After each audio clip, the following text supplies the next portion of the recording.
أعوذ بالله من الشيطان الرجيم. بسم الله الرحمن الرحيم. الذين يأكلون الربا لا يقومون إلا كما يقوم الذي يتخبطه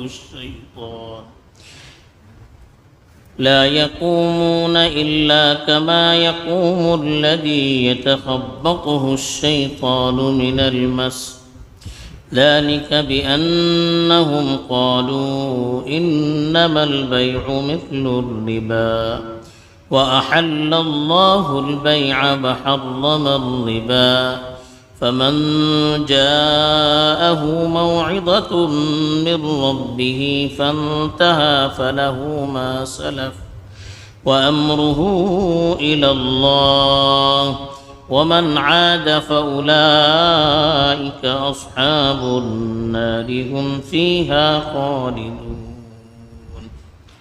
الحمد لله رب العالمين والعاقبة للمتقين، الصلاة والسلام على سيد الأنبياء والمرسلين خاتم النبيين محمد وعلى آلہ وصحبہ اجمعین، اما بعد۔ پیچھے تقریباً 14 آیات میں اللہ تعالیٰ نے اللہ کی راہ میں خرچ کرنے کی ترغیب دی اور اس کے کیا آداب ہیں، کن پر خرچ کرنا چاہیے، اس طرح کی چیزیں اللہ تعالیٰ نے تفصیل سے بیان کی ہیں۔ اب جو آیت تلاوت کی گئی ہے یہاں سے اللہ تعالیٰ نے سود کے سلسلے میں وضاحت کی ہے، جس کو عربی میں ربا کہتے ہیں۔ ربا کے معنی بڑھنے کے بھی آتے ہیں، زائد چیز کے بھی آتے ہیں، جس کو اردو میں سود بھی کہتے ہیں، بیعت بھی کہتے ہیں۔ جاہلیت میں اس کے کچھ طریقے تھے۔ ایک طریقہ قرض کا تھا کہ آدمی کسی کو قرض دیتا تھا اور ایک مدت کے لیے قرض دیتا تھا، مثلا 5 مہینے کے لیے، 6 مہینے کے لیے، 1 سال کے لیے، اور اس پر سود بھی متعین کرتا تھا کہ 1 سال کے لیے میں اتنا آپ کو قرضہ دیتا ہوں، واپس جب آپ لوٹائیں گے تو اس کے ساتھ اتنا آپ کو زائد مال لوٹانا پڑے گا۔ تو سود اس زائد مال کو کہتے ہیں جو معاملات میں بغیر کسی عوض کے لے آ جائے، سامنے کچھ نہیں ہو، کسی کے مقابل کے بغیر، عوض کے بغیر مالی معاملات میں کسی سے مال لیا جائے، اس کو سود کہتے ہیں۔ تو اس طرح سے ان کے یہاں سود کا سلسلہ تھا۔ جب مدت ختم ہو جاتی، سال ختم ہو جاتا، تو قرض دینے والا اب اس شخص کے پاس جاتا تھا، کہتا تھا کہ آپ میرا قرض لوٹا دیجیے، نہیں لوٹا سکتے تو پھر میں اتنی مدت آپ کو دیتا ہوں اور اتنے پیسے مزید بڑھا دیتا ہوں۔ تو اس طرح سے سود اس کا بڑھتا چلا جاتا، جتنی مدت بڑھتی اتنا سود بڑھتا چلا جاتا۔ ایک طریقہ یہ تھا، جیسے آج کل بینکوں میں ہوتا ہے کہ آپ سود پر، انٹرسٹ پر قرضہ لیتے ہیں تو اس مدت میں آپ کو انٹرسٹ کے ساتھ بھرنا پڑتا ہے، نہ بھریں گے تو جیسے مدت بڑھتی جائے گی سود بھی بڑھتا چلا جائے گا۔ دوسری صورت اس زمانے میں یہ تھی کہ آدمی کسی سے کوئی چیز خریدتا تھا اور کہتا تھا کہ میں قیمت اتنے مہینے میں دوں گا، 6 مہینے کے بعد، 2 مہینے کے بعد، 1 ہفتے کے بعد آپ کو قیمت ادا کروں گا، ادھار لیتا تھا۔ اب اس وقت وہ قیمت نہیں دے سکتا تو جو بیچنے والا ہوتا تھا وہ اس کو مہلت دیتا تھا، مزید 1 ہفتے کی مہلت دیتا ہوں لیکن اتنے % مجھے بڑھا کر دینا پڑے گا۔ تو اس طرح سے جتنی مدت بڑھتی تھی اتنے % بڑھتے چلے جاتے تھے۔ تو یہ بھی سود کا ایک طریقہ تھا۔ رسول اللہ صلی اللہ علیہ وسلم نے مزید سود کی وضاحت کرتے ہوئے بعض چیزوں کو ہم جنس، جو ایک طرح کی چیز ہوتی ہے، اس کو آپس میں بیچتے وقت کچھ اصول متعین کیے۔ جیسے سونا ہے، سونے کو سونے کے بدلے میں بیچنا ہے، یا چاندی کو چاندی کے بدلے میں بیچنا ہے، تو اس میں کہا کہ دونوں چیزیں وزن میں برابر ہونی چاہیے اور معاملہ کیش ہونا چاہیے، ادھار نہیں چلے گا اس میں۔ اس کو نقد کہتے ہیں، کرنسی کی چیزیں۔ اس وقت اس زمانے میں سونا چاندی کرنسی کے طور پر استعمال ہوتے تھے۔ اب سونے کو سونے سے بیچنا ہے تو دونوں میں برابری ہونی چاہیے۔ اب 11 گرام سونا ہے اور دوسرے کے پاس 10 گرام ہے، اس کو ہم آپس میں بیچ نہیں سکتے، ایک دوسرے کے بدلے میں بیچ نہیں سکتے۔ دونوں برابر ہیں اور بیچ رہے ہیں تو کیش ہی بیچنا ہے، ادھار میں نہیں بیچ سکتے۔ اگر اس کی نوعیت بدل جائے، چاندی کو سونے سے ہم بیچ رہے ہیں، تب کمی بیشی تو ہو سکتی ہے۔ 10 گرام سونے کو آپ 500 گرام چاندی کے بدلے بیچ سکتے ہیں، لیکن وہاں پر کیش ہونا چاہیے، ادھار نہیں چلے گا۔ جسے سونے کو ہم پیسے کے بدلے میں خریدتے ہیں تو اس میں بھی ادھار نہیں ہوتا ہے، کیش ہونا چاہیے۔ مارکیٹ میں آج کل ادھار ہوتا ہے تو وہ ادھار صحیح نہیں ہے، اس کو علماء نے حرام قرار دیا ہے۔ سونا ہے یا چاندی ہے، آپ کرنسی کے بدلے میں اس کو خریدتے ہیں تو پھر اس میں ادھار نہیں ہے، اونچ نیچ ہو سکتی ہے، کمی بیشی ہو سکتی ہے، اس لیے کہ وہ نوعیت بدل جاتی ہے۔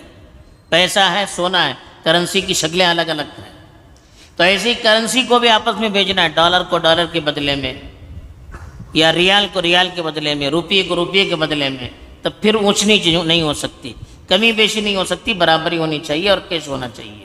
اب نوعیت بدل جائے، ڈالر کو آپ پیسے کے بدلے میں بیچ رہے ہیں یا ریال کے بدلے میں بیچ رہے ہیں، تب تو کمی بیشی ہو سکتی ہے، لیکن اس میں بھی کیش ہونا چاہیے۔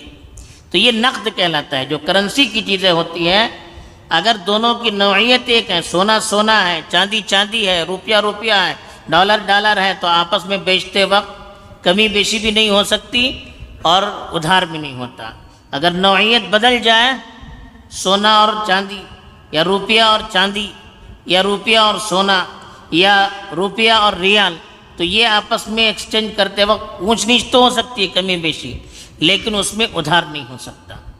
ایسی کچھ کھانے پینے کی چیزیں جو غذا کے طور پر استعمال ہوتی ہیں، اس میں بھی اللہ کے رسول صلی اللہ علیہ وسلم نے فرمایا، جیسے گیہوں کو گیہوں کے بدلے میں بیچنا ہے تو برابری ہونی چاہیے، ایسے ہی جو کو جو کے بدلے میں بیچنا ہے، برابری ہونی چاہیے، کھجور کو کھجور کے بدلے میں بیچنا ہے، برابری ہونی چاہیے، نمک کو نمک کے بدلے میں بیچنا ہے، برابری ہونی چاہیے۔ تو اس طرح کی چیزیں جو غذا کے طور پر استعمال ہوتی ہیں یا غذا کے وسائل کے طور پر استعمال ہوتے ہیں، اس میں چاول آ سکتے ہیں، مونگ ہے، دال ہے، اور اسی طرح سے جو چیزیں نمک کی طرح کی جو چیزیں ہوتی ہیں جو وسائل کے طور پر اختیار کی جاتی ہے، اور اگر آپس میں ان کو بیچنا ہے، چاول کے بدلے میں چاول، گیہوں کے بدلے میں گیہوں، تو برابری ہونی چاہیے، اونچ نیچ نہیں ہونی چاہیے، اور دونوں ایک ہی جنس کے ہیں تو کیش ہونا چاہیے، چاول کو چاول کے بدلے میں، گیہوں کو گیہوں کے بدلے میں، کھجور کو کھجور کے بدلے میں، دونوں برابر بھی ہونا چاہیے اور دونوں میں کیش ہونا چاہیے۔ پیسہ دے کر آپ خریدتے ہیں تو ادھار بھی خرید سکتے ہیں، پیسہ دے کر چاول، پیسہ دے کر کھجور، پیسہ دے کر گیہوں، پیسہ دے کر جو، اگر اس طرح کی چیزوں کو پیسہ دے کر آپ خریدتے ہیں تو ادھار خرید سکتے ہیں، لیکن چاول کو گیہوں کے بدلے میں دینا ہے یا چاول کو جو کے بدلے میں دینا ہے، تب کمی بیشی تو ہو سکتی ہے لیکن ادھار نہیں ہو سکتا، اس لیے کہ جنس ایک ہی ہے، کھانے پینے کی چیزیں صرف ویرائٹیز الگ ہیں، نوعیتیں الگ ہیں، تو اس میں کمی بیشی تو ہو سکتی ہے لیکن ادھار نہیں ہو سکتا ہے۔ تو اس طرح کی چیزوں کو بھی رسول اللہ صلی اللہ علیہ وسلم نے سود کہا ہے، ربا کہا ہے۔ تو اس طرح کی جو بھی چیزیں ہوتی ہیں اس میں بھی نقد ہونا چاہیے اور برابری کے ساتھ ہونا چاہیے۔ تو یہ جو سود کی قسمیں ہیں اس کو شریعت نے بڑی سختی سے حرام قرار دیا ہے۔ سودی لین دین کسی طرح کا ہو، سود لینا دینا، سودی کام کرنا، آپ حساب کتاب کر رہے ہیں سودی معاملات کا، اس پر بھی لعنت کی گئی ہے، یا وٹنس بننا اس سلسلے میں، اس پر بھی لعنت کی گئی ہے۔ تو ایسے اداروں میں کام کرنا جو سود پر ہی ہو، یا ایسا اکاؤنٹ وغیرہ میں جس میں سود کو آپ کو سود کا حساب کتاب کرنا پڑتا ہو یا اس کی نگرانی کرنی پڑتی ہو، تو یہ بھی جائز نہیں ہے۔ تو سود کے جتنے بھی معاملے ہوتے ہیں شریعت نے بڑی سختی سے اس کو حرام قرار دیا ہے، اس لیے کہ اس میں اسلام کا جو مقصد ہے آپس میں ایک دوسرے کو جوڑنا، محبت پیدا کرنا، صلہ رحمی کرنا، ایک دوسرے کا تعاون کرنا، اس مقصد کے خلاف ہے۔ سود خور تو چوستا ہے، سود آدمی جب لینا شروع کر دیتا ہے تو پھر انسانیت مر جاتی ہے، پھر وہ حیوان بن جاتا ہے، سامنے والے کی مجبوری کا غلط فائدہ اٹھاتا ہے۔ تو اس طرح سے اسلام کا مقصد ختم ہو جاتا ہے، اور سودی جب لین دین آ جاتی ہے تو سود جو دینے والا ہوتا ہے وہ فائدہ ہی اٹھاتا رہتا ہے اور سامنے والا گھاٹے میں رہتا ہے۔ تو چند لوگ جو سودی کاروبار کرتے ہیں وہ پورے معاشرے کی دولت اپنے قبضے میں لیتے ہیں اور اس کو پھر اپنی انگلیوں پر نچاتے ہیں۔ اس طرح سے پورے معاشرے کا بھی نقصان ہوتا ہے اور کاروبار کا بھی نقصان ہوتا ہے۔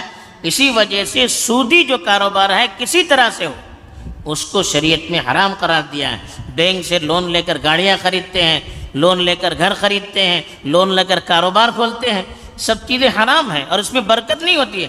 آگے اللہ نے صراحت کی ہے کہ سودی جو لین دین ہوگا اس میں نقصان ہی ہوگا، گھاٹا ہی ہوگا، پریشانی ہی ہوگی۔ ایسے آدمی کسی کو قرض دیتا ہے، تم کاروبار کرو لیکن قرض مجھے منتھلی اتنا دینا چاہیے، شیئرنگ کے طور پر نہیں، پارٹنرشپ کے طور پر نہیں، قرض کے طور پر دیتا ہے، تو یہ بھی سود ہے۔ جتنا فائدہ لیں گے سب سود، قرض دے کر جو بھی فائدہ لیں گے آپ وہ سب سود ہے، سب حرام ہے۔ تو اس لیے سودی معاملات میں بہت احتیاط کی ضرورت ہے۔ بڑی سخت وعید آئی ہے، ابھی جو آیت تلاوت کی گئی ہے اس میں بھی جو مثال دی گئی ہے وہ بڑی سخت ہے، انشاءاللہ آگے اس کی وضاحت کی جائے گی۔ تو سود کے معاملات میں ہمیں بہت احتیاط کی زندگی گزارنی چاہیے۔ اللہ تعالیٰ ہمیں اس سے بچنے کی توفیق دے، آمین۔